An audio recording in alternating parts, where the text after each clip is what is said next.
Cada dia é um desafio, mas com certeza é uma oportunidade para fazer a diferença. E hoje o tema do nosso Voxcast é sobre o poder da comunicação em situações adversas. E quem irá falar sobre esse tema é ele, Rodrigo Batista. Seja muito bem-vindo, Rodrigo. Olá, Grazi. Boa noite. Para quem está nos assistindo, bom dia, boa tarde, boa noite. É uma satisfação. Vamos lá para o bate-papo. Que bom recebê-lo aqui hoje, nesse dia de gravação. Rodrigo, ele trabalha na área que ele irá explicar um pouco como que funciona. Rodrigo, conte um pouco sobre a sua rotina dentro da Fundação Casa. Grazi, há 11 anos e meio eu prestei concurso para a Fundação Casa e ingressei em junho de 2014 e estou lá até hoje. E é o que eu costumo falar, normalmente eu brinco que eu falo que se for perguntar para mim uma história marcante, eu não conseguiria falar, porque são tantas, então eu falo da história de ontem. Porque ontem eu trabalhei e ontem já teve história marcante. Então, assim, é desafiador, é tenso, tem dias que são complicados, tem momentos difíceis de estresse. Apesar de ter muitos momentos que a gente grava sendo momentos bons, assim, que agrega a gente como ser humano, como profissional, como pessoa, tem muitos momentos que a gente balança um pouco e a gente fica pensando que mundo é esse. Mas, enfim, todo dia uma experiência nova e para mim eu acho que antes eu pensava em desistir até, mas hoje não. Hoje eu penso que eu quero investir lá, eu quero estar lá, eu quero agregar lá cada dia mais. Eu posso imaginar. E o que você mais tem aprendido com as realidades diferentes? Como ser humano, como ser um ser humano, porque assim, quando eu cheguei lá tinha uma frase que a gente comentava muito, né? Por exemplo, criminoso bom, criminoso morto, uma frase bem pesada, e eu mesmo era um adepto dessa frase. Só que chegando lá, eu fiquei pensando, olha, seria muito radicalismo a gente generalizar, né? E tudo na vida é assim, a gente tem que entender que cada um tem as suas individualidades, cada um tem suas fraquezas, seus pontos fortes. E não é assim que se resolve o problema, né? A gente precisa entender que tem outras ferramentas e a gente precisa tentar acessá-las para resolver o problema. Então, eu fiquei analisando muitas vezes a parte de humanização. Então, aqueles que têm um bom comportamento, aqueles que têm um lado humano bem acalorado, que a gente percebe uma certa carência, esses são os que me motivam a continuar. A cada dia há uma história diferente? Cada dia uma história diferente. E com os jovens? Como que é o diálogo entre eles? Como que é a comunicação com os jovens? Grazi, são adolescentes em conflito com a lei. Então, assim, eu acho engraçado porque a gente percebe que tem todo um histórico por trás. Quando eles chegam lá, eles são como... É como se fosse um copo de água cheio, mas com uma água suja. Então, a gente fica analisando, a gente percebe tanta toxicidade e, na maioria das vezes, a gente não consegue mudar. Já está enraizado ali. E, infelizmente, a gente faz um serviço, um trabalho ali como se fosse enxugar gelo. E é o que dá para fazer. E a gente foca em tentar fazer com que o adolescente tenha um bom comportamento dentro da instituição. Até porque, no momento que termina a medida socioeducativa deles, porque eles costumam ficar internos com a gente, um prazo que fica em média de 8 meses a 1 ano. Então, assim que termina, a gente entrega para os pais, né? Porque por ser menores são os pais que vêm buscar, e aí cabe aos pais e à sociedade. Então, assim, a gente fica na torcida. Tomara que dê certo. Sim. E qual é a idade desses jovens? De 12 até 21 anos. Então, a partir dos 12 anos completo, o adolescente ele pode ser internado. A gente fala internado porque prisão, ser preso é para adulto, né? O menor ele não responde como preso, ele responde como interno. E a internação dura aí, pode durar de 1 ano, na verdade, assim, de 6 meses até 3 anos. E a idade dele vai até os 21. Ou seja, como o tempo máximo são 3 anos, se por acaso ele foi apreendido porque o menor também não pode ser falado preso, então tem que ser apreendido. Se ele foi apreendido na véspera de completar 18 anos e o juiz entendeu que a situação dele é cabível uma punição de 3 anos de internação, ele vai ficar lá até os 21 anos. Até os 21 anos. Até os 21. E conta um pouco sobre a rotina, assim que você chega, como que você lida no dia a dia com esses jovens, se eles ficam todos juntos, separados. Para a segurança, quanto mais separado tiver, melhor. Porque quando agrupa muito, fica mais difícil a gente controlar situações. Como eu disse para você, eu não costumo falar de coisas do passado longe, porque ontem mesmo aconteceu coisas diferentes. E ontem a gente estava com mais ou menos em torno de 20 adolescentes, eu só de funcionário com 20 adolescentes, e num outro setor, num outro que a gente chama de módulo, um outro departamento ali do lado, outro funcionário com mais 20 adolescentes. Um só. E assim, em situação emergencial, uma situação de conflito entre eles, é difícil um só tomar atitude. Então a gente trabalha um pouco no limite ali, às vezes até se arriscando. Mas nesse caso eu acho que é aí que sobressai o companheirismo, porque por mais que é um funcionário com 20 de um lado e um outro funcionário com mais 20 de outro, a gente se comunica e a gente procura tomar algum tipo de atitude de prevenção caso haja algum tipo de coisas atípicas, algum tipo de... que a gente consegue fazer uma leitura até facial deles. Então, assim, a gente consegue fazer uma previsão quando tem alguma coisa não tão agradável que pode acontecer, para que a gente possa se preparar e tomar uma atitude a tempo, cabível. Né? E eles compreendem essa rotina, esses comandos? Então, a rotina, na verdade, assim, eles têm aula como qualquer outro adolescente, e a rotina começa normalmente de segunda a sexta, começa às 7 da manhã. Então, eles vão para a aula, eles assistem a aula na parte da manhã. Na parte da tarde, a gente normalmente procura oferecer, a instituição, né, procura oferecer uma atividade livre. E aí que seria filme, às vezes um momento ali com uma atividade, um tipo de música, evitando músicas de apologias, uma música mais, normalmente gospel, né, que é uma música neutra e a instituição permite que eles fiquem ali no momento de lazer, entre aspas. No final de semana é um pouquinho mais corrido, porque no final de semana literalmente fica só o meu cargo, né, o agente socioeducativo. Não tem professor, não tem psicólogo, não tem assistente social, e aí é só o pessoal da segurança que fica ali fazendo todo o trâmite, todo o processo de manter eles atentos à rotina e com disciplina, né? Ah, com certeza. Você falou sobre rotina. E o que você tem aprendido sobre a rotina deles na questão da humanidade? Eles te ensinam alguma coisa a cada dia? Tem um aprendizado que você leva com você? Grazi, a igreja é muito participativa lá. Todas não, né? Mas quase todas as denominações têm um momento deles ali com os adolescentes. E normalmente de sábado. Então, nessa que eu tô, nesse lugar que eu tô em Sorocaba, né? Que eu fiz uma transferência, saí de Ribeirão, fui em Sorocaba agora. E lá em Sorocaba a igreja é mais participativa. E aí eu fico reparando, no momento que a igreja tá lá, muitos... tem dois perfis, na verdade. O que fica neutro e o que participa mais. E a maioria participa mais. Então, eu percebo que a religião tem um poder muito grande sobre eles, né? A parte da espiritualidade pode influenciar.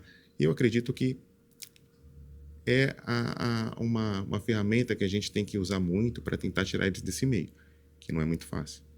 Nossa, eu posso imaginar. Rodrigo, tem alguma história marcante que te faz ver diferente lá dentro? Uma história que você realmente leva com você? Olha, normalmente, se você for fazer uma visita lá, você vai ter uma experiência muito agradável, um pouco assustadora, porque a princípio assusta. Você vê grade, você vê adolescentes uniformizados, aí você vê vários perfis, e depois você tem contato com adolescente, você percebe que eles normalmente têm uma afeição assim de vitimizado, de se sentir meio que como se fosse realmente uma vítima do sistema, como eles costumam falar. Só que são adolescentes difíceis de lidar e que não aceitam o não. E a nossa função lá é falar para eles que o não existe, que existe regra em tudo, tem regra. E eles precisam acatar. E das experiências que eu tive, Eu vou contar uma de ontem, como eu falo para você que é tudo muito recente. Eu vou contar uma de ontem que um adolescente ele me procurou. Eles estavam num momento de lazer na quadra, jogando ping-pong. E ele me procurou e falou assim: Ô, seu Rodrigo, porque eles usam a palavra senhor antes, né? Demonstrar respeito. Seu Rodrigo, o senhor já teve algum contato com alguma clínica de reabilitação? Eu estranhei assim, falei, poxa, mas por que ele está perguntando isso? A princípio, a gente sempre fica atento, espera a atitude do adolescente, porque a gente nunca sabe. E aí eu pensei, falei, pô, de repente ele pode estar tentando falar alguma indireta para mim, para ver se eu tenho alguma atitude que vai de encontro com a intenção dele. Eu achei que ele estava usando de malícia. Falei, não, nunca tive contato com clínica de reabilitação. Por que você está perguntando? Não, porque eu tenho problema com crack e eu tô aqui há 3 dias, eu não durmo, eu não como e o meu estresse está muito alto. Eu tô com medo de não conseguir controlar o meu estresse. E Grazi, um moleque maior que eu. E aí eu olhei, aí você começa a pensar muitas coisas, porque a princípio você não sabe qual que é do moleque. A gente sabe que eles são maliciosos. Então a gente precisa de um tempo para assimilar qual é a intenção de fato deles. E aí eu comecei a analisar, eu vi as mãos dele com muita marca, assim, de pessoas que trocam soco na rua, muitas marcas de machucado, de hematoma. Então, dando a entender que realmente é uma vida de pessoa, de um usuário que vive nas ruas. Então, aí eu prometi para ele que eu ia procurar um profissional, né? Porque tinha um psicólogo na unidade, e aí eu fiquei de falar com esse psicólogo para dar uma orientação para ele. E aí, beleza, eu fiz essa parte, o psicólogo foi até ele, conversou um pouco com ele, mas aí eu fui para casa.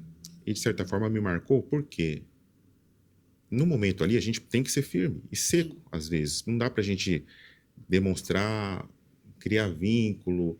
A gente tem que ser frio e profissional. A gente não sabe qual é a intenção do adolescente.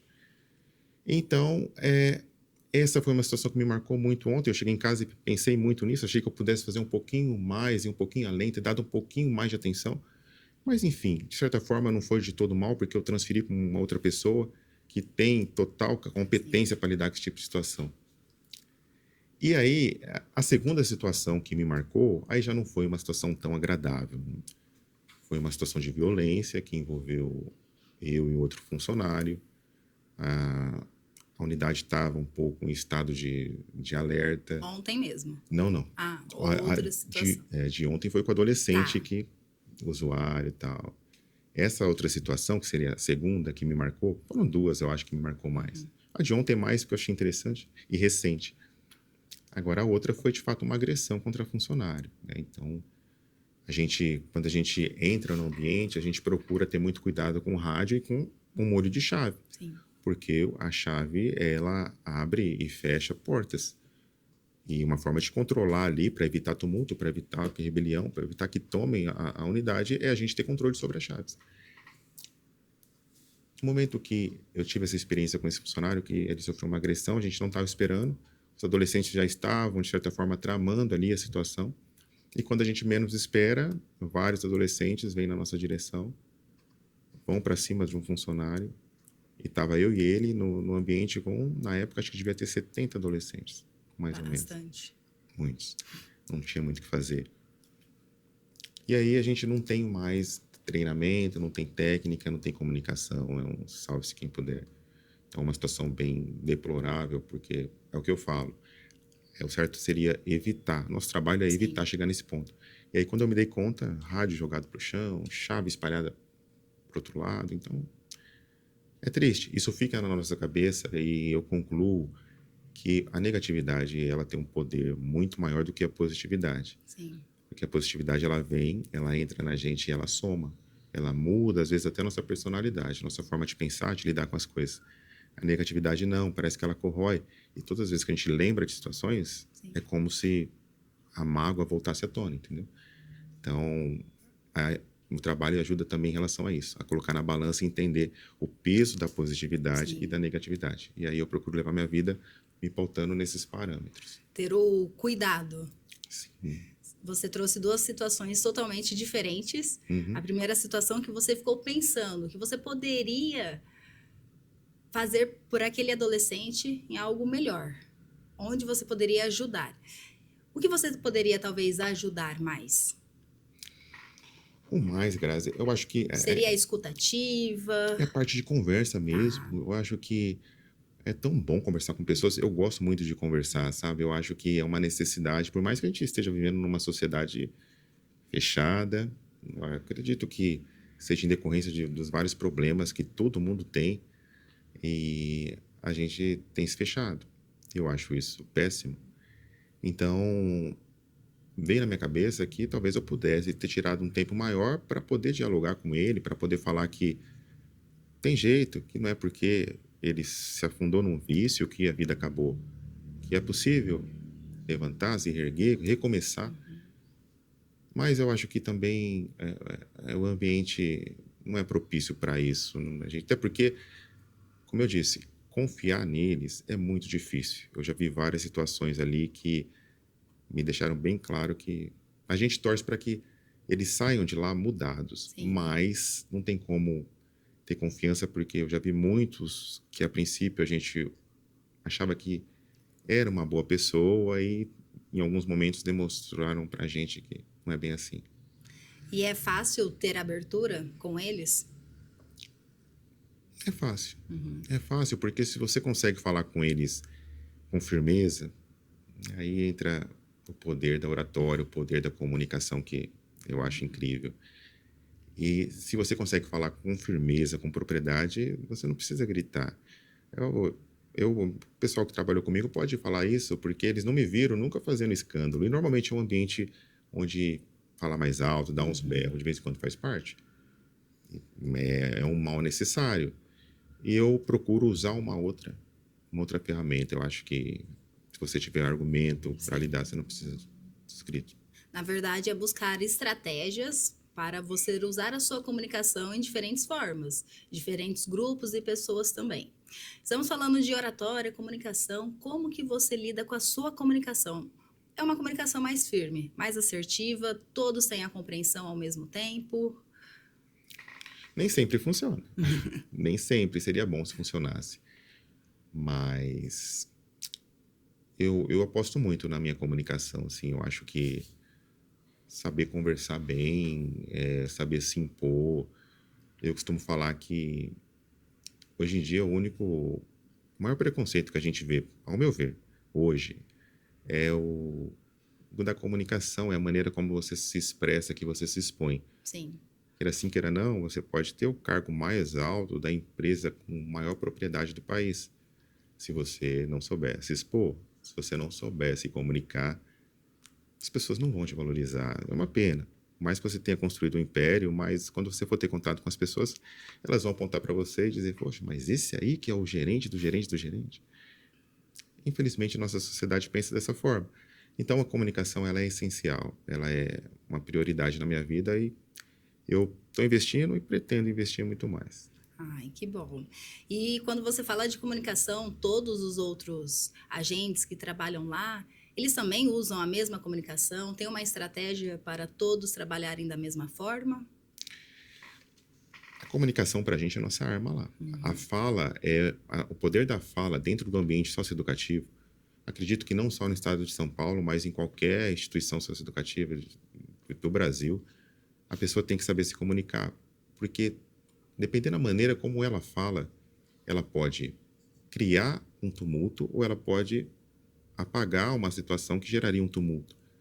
Então é fundamental. Eu acho engraçado que algumas pessoas que não conhecem, elas costumam perguntar se vocês usam arma? Não. Nenhum sistema prisional tem arma, Sim, porque não tem nem cabimento.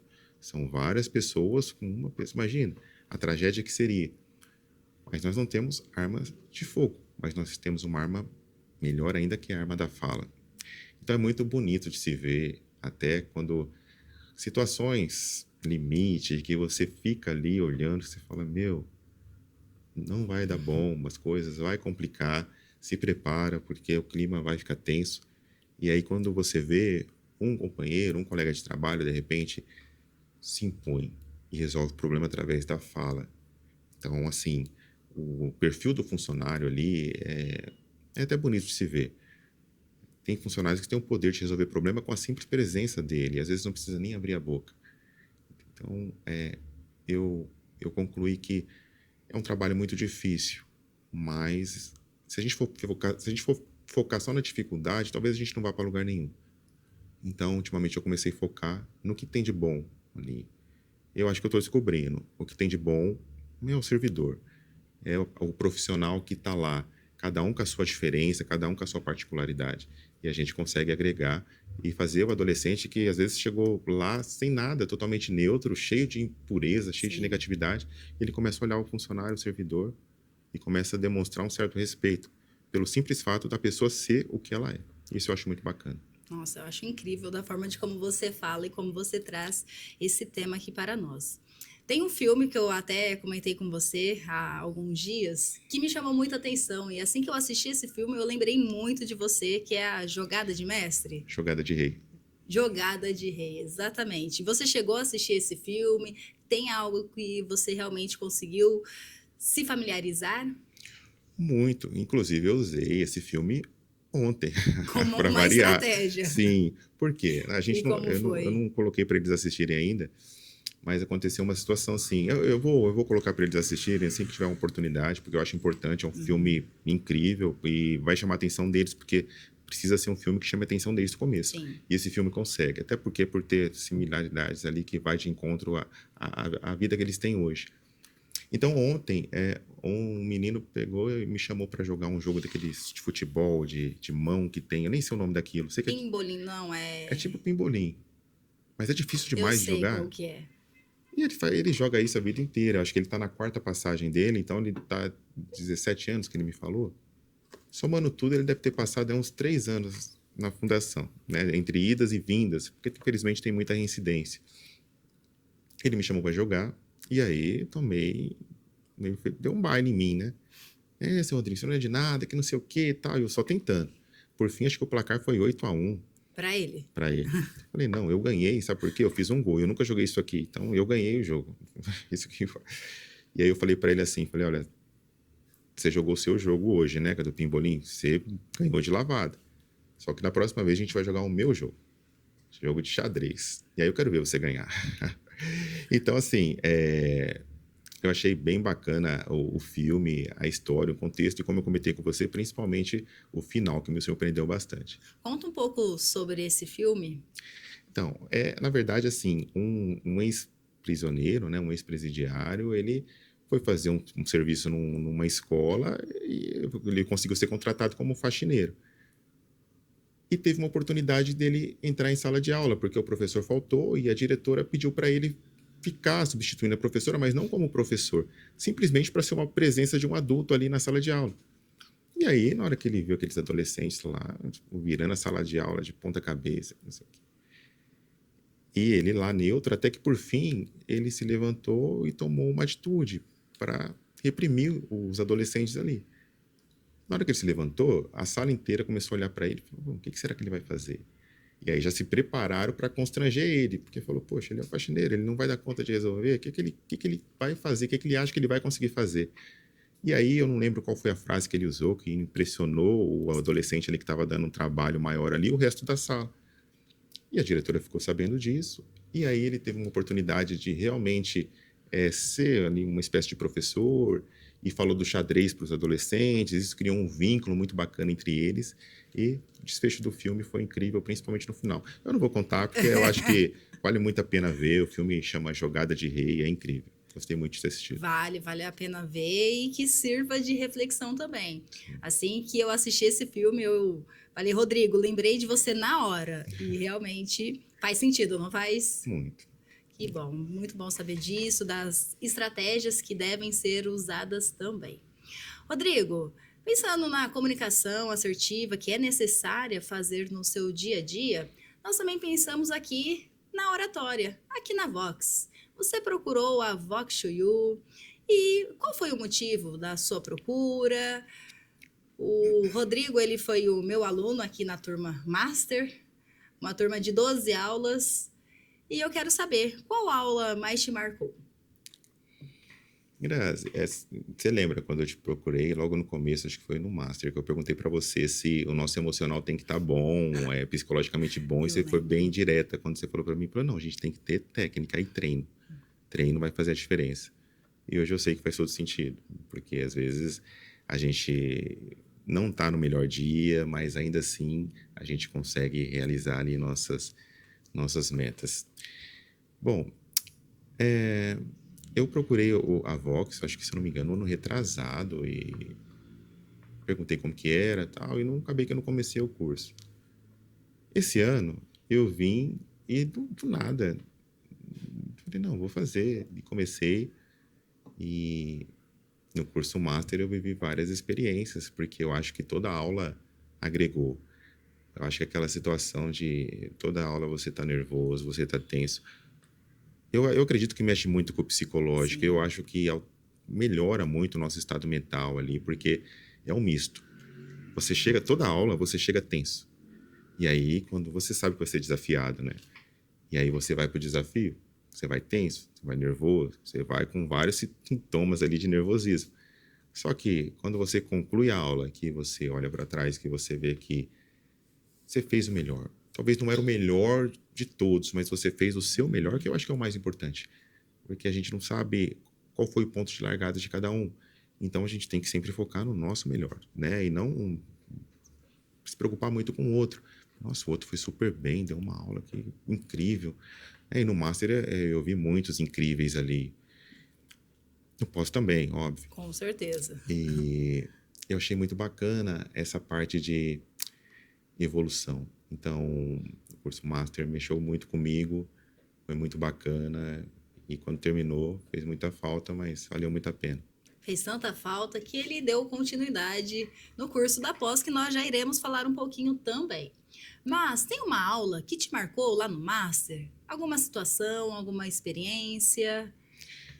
Bom, eu falo que foi tantas coisas, tantas técnicas que eu tive dificuldade, tenho ainda para gravar a parte de nomenclatura, de entender, separar cada técnica. Mas eu sei bem da junção e dos efeitos dela, né? Eu posso falar de uma experiência que eu tive no final do curso Master, que foi com o Carmine, que foi um aluno seu, estava com a gente. E no final do curso, nós fizemos as apresentações e ele aproveitou a oportunidade para falar da filha dele. E eu achei muito emocionante. Eu acho bem bacana esse apego de pai com filho, Sim, principalmente quando tem a separação. Porque eu acho tão difícil a criação hoje, depois da separação. Eu percebi isso na fundação. Inclusive, não é nem opinião minha, é um fato. Um dia me veio na cabeça, estavam todos adolescentes juntos, né, em torno de 50 adolescentes ali. Eu perguntei qual deles que tinha pai e mãe em casa. Não levantou a mão, acho que foi 2 ou 3, se eu não me engano. Então, a separação, ela, a princípio, ela gera um conforto de terminar uma relação que não estava dando certo. sim. Mas, em contrapartida, ela vai te gerar um desafio muito grande, porque tem uma criança no meio. Uma criança que provavelmente não queria separação. E ninguém perguntou para ela se ela era a favor ou contra. Então, é complicado. E quando eu vi a situação do Carmine, a forma como ele fala da filha, a preocupação, o zelo, o carinho, a rotina da vida dele em prol da filha, eu achei isso muito bacana, porque normalmente o pai, quando separa, ele se distancia um Sim. pouco, né? Ele vai para as outras rotinas, ele foca no trabalho, e ele entende que ele vai ver o filho a cada uma vez por semana, a cada 15 dias, enfim. E o Carmine não. Ele mostrou que mesmo distante, ele está sempre muito presente com a filha. E aí, na apresentação final, ele foi falar e falou da filha. E se emocionou, e emocionou todo mundo. E aí, até hoje, eu não sei de quem foi a ideia de trazer a filha. Foi dele mesmo. Foi dele Foi mesmo? dele mesmo. Mas aí, na hora, foi bom, porque assim, a filha dele ouvindo aquilo, Sim, né, o pai ali à frente, falando dela para outras pessoas, eu acho que isso é uma demonstração incrível de amor, né? exatamente. Então, foi um momento que eu fiquei olhando aquilo e me marcou bastante. Então, eu guardo esse dia, eu vou guardar na memória e eu vou levar para mim. Não só você, mas todos que estavam ali presentes na sala. O Carmine foi aplaudido De pé. de pé, com todos. Realmente foi uma mistura de amor com fé. Uhum. que foi o tema da apresentação dele também. Realmente foi um momento único. E pensando agora na pós, porque deu aquela saudade, aí você falou: não, vou começar o curso da pós logo em seguida. No curso da pós, nós trabalhamos questões de liderança, vendas também. E qual técnica que você usa, alguma aula que também te marcou no curso da pós? Então, a pós, ela tem uma diferença significativa, né? Que não falam pra gente, não me falaram da diferença que ela era mais focada pro lado empresarial, Sim, né? A gente percebe com o passar do tempo, o caminho que está tomando, a gente fala, poxa, seria uma área mais focada na parte de você de demonstrar, para quem tem empresa é uma boa, para a pessoa ficar mais desprendida e ter mais facilidade sim, de apresentar seu negócio. Então, me marcou todas as aulas me marcaram um pouco, né? Eu achei diferente, eu achei que as pessoas que fazem parte também são pessoas extremamente compromissadas, que se sentem bem ali, que querem se desafiar, e nem sempre são pessoas que estão direto como na parte empresarial, mas entendem que, de repente, eu não tenho empresa, mas a minha vida é como se fosse uma empresa. sim. E eu tenho que cuidar dela. Da mesma forma que um empresário precisa cuidar da sua empresa, a gente tem que cuidar das nossas vidas, independente do ramo. Então, eu achei muito bacana. E a aula que eu achei mais desafiadora, a aula do debate, que teve aquele debate, eu achei aquele incrível. Porque você subir no palco e ter que colocar as suas ideias em convergência, em divergência, na verdade, com o colega que está do lado. E ainda por cima as pessoas vão votar e vão questionar, enfim. Na verdade, a função do debate é você convencer, né? É você ter o poder do convencimento através da argumentação. E super bacana, desafiadora, e, enfim. Achei muito bacana, aprendi muito com essa aula. E nessa questão do debate, nós conseguimos também visualizar que não é uma comunicação agressiva, e sim uma comunicação assertiva. Quais são os pontos que nós precisamos para ter um ótimo debate, para ter uma boa argumentação? Educação e respeito. Assim, eu parto do princípio, Graça, que eu acho que essa história de que religião e política não se discute, por quê? Aonde está escrito isso? Isso aí não tem base, na minha opinião, porque eu acho que tem que ser discutido. Na verdade, a gente tem que, tudo na vida, cabe a discussão. Sim, Desde que seja de forma respeitosa, desde que tenha educação. Por que não? Ainda mais a política. O político que eu escolher, se ele ganhar, ele vai influenciar na sua vida. Então a gente tem que falar sobre. É um mal necessário. Não dá para deixar passar batido. Então, eu acho que quando as coisas não estão muito bem, independente se é ambiente de trabalho, até na nossa casa, sim, a gente tem que discutir. E eu acho que hoje a gente não entende que a discussão, ela não é sinônimo de agressão. Ela não é sinônimo de você ser o dono da verdade. A discussão você tem que convidar outra pessoa para falar o que ela pensa exatamente. e os dois saírem daquele ambiente com uma certeza. Eu penso assim, eu acho que É eu, saber ouvir também o sim, outro, não somente falar, mas saber ouvir.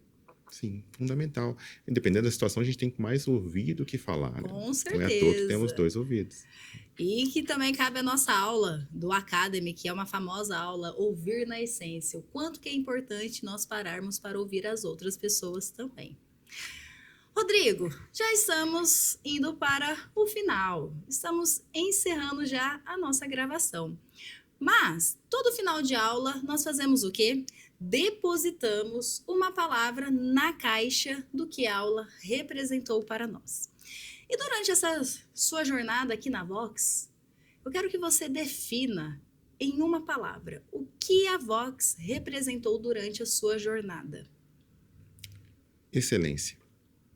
Boa. Eu acho que quando a gente vê os frutos, quando a gente vê o resultado de alguma coisa, dá para a gente definir uma palavra. Eu acho que a Vox ela conseguiu ser cirúrgica, porque acho engraçado que a gente não consegue perceber a evolução assim de forma direta. A gente vê de forma indireta.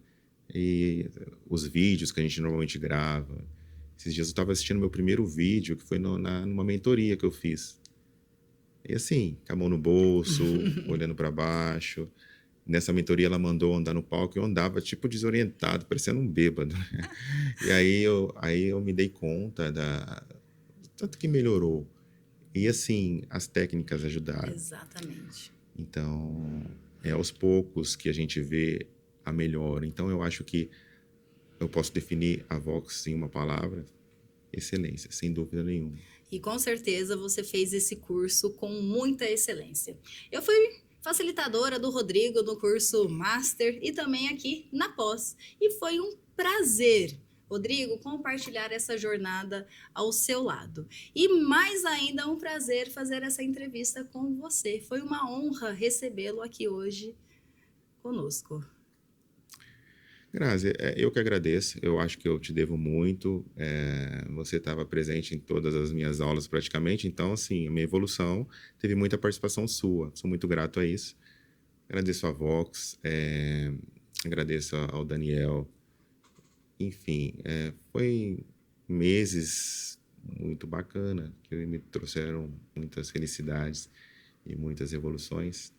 Não sei se é o final, né? Sinceramente, hoje eu entendo os alunos que voltam, porque é igual esse podcast, eu estou gostando tanto que é difícil se despedir. Como vai falar tchau agora, nessa altura? Mas eu acho que o que vale é a sensação de você terminar alguma coisa e sentir aquele prazer, aquela sensação de ter feito algo bom, de ter concluído a sua missão. E eu acho que isso é o que faz a Vox ser considerada por mim como excelente. Com certeza. Isso faz a diferença para nós também. Querem transformar a sua jornada através da comunicação? Venha para a Vox também, porque aqui é muito mais que oratória.